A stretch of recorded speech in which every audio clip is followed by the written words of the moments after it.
Food security is a national security issue. আমরা তো আমেরিকাও না, কানাডাও না, সৌদি আরবও না। মাটির নিচে ফুরন্ত তেল গ্যাস নাই, ডায়মন্ড নাই, স্বর্ণ নেই।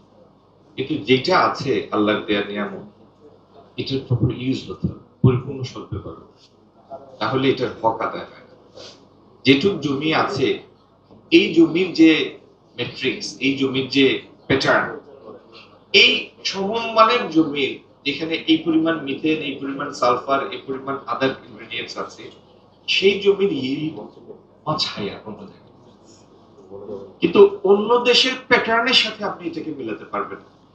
ইউরোপিয়ান ইউনিয়নে যে লোকটা চাষী অথবা আমেরিকায় যে লোকটা ফার্মার, সে 3 লাখ ইউরোর জিপিএস ড্রিভেন ট্রাক্টর দিয়ে চাষ করে, 4 জন মিলে 2,500 একর চাষ করে।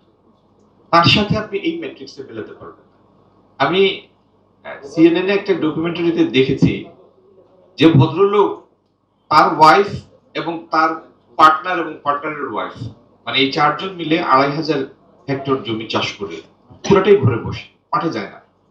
Everything is done from his home. সে আক্ষেপ করছে যদি 5,000 একর করতে পারতাম তাহলে ফিজিবল হতো। এটা হচ্ছে বাস্তবতা।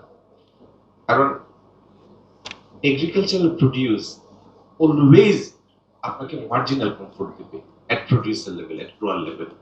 এই জন্য এই ক্ষেত্রটাকে আপনি যত বেশি প্রোডাক্টিভিটি বাড়াতে পারবেন, তারপরেও এটাকে রাষ্ট্রীয় পর্যায়ে কমফোর্ট দিতে হবে, কেয়ার নিতে হবে। এমনি এমনি কখনো ছেড়ে দিতে হবে, কারণ এটা একটা নাজুক সেক্টর, অলওয়েজ নাজুক sector. Food security is a national security issue, কিন্তু সেক্টরটাই নাজুক। একটা ফ্যাক্টরি যখন আপনি করেন, 4 দেয়ালের ভিতরে যখন মেশিন এটা প্রডিউস করে, আর খোলা মাঠে যে কৃষি পণ্য উৎপাদিত হয়, দুইটার ক্যারেক্টার সেম না। ওটা প্রাকৃতিক ভাবেই নাজুক, আল্লাহ সৃষ্টি করে দিয়েছে এটাকে, and subject to many other external shocks and conditions. তো মোট কথা হলো, আমাদের এখানে ফুড ইনফ্লেশন কমাতে হলে লজিস্টিক কষ্ট কমাতে হবে, ইনপুট কস্টের উপর কন্ট্রোল রাখতে হবে, এবং প্রোডাক্টিভিটি আমরা যত বাড়াবো তত ফার্মারের এবিলিটিও আসবে, সে এগ্রিগেট ভ্যালু তত বেশি পাবে।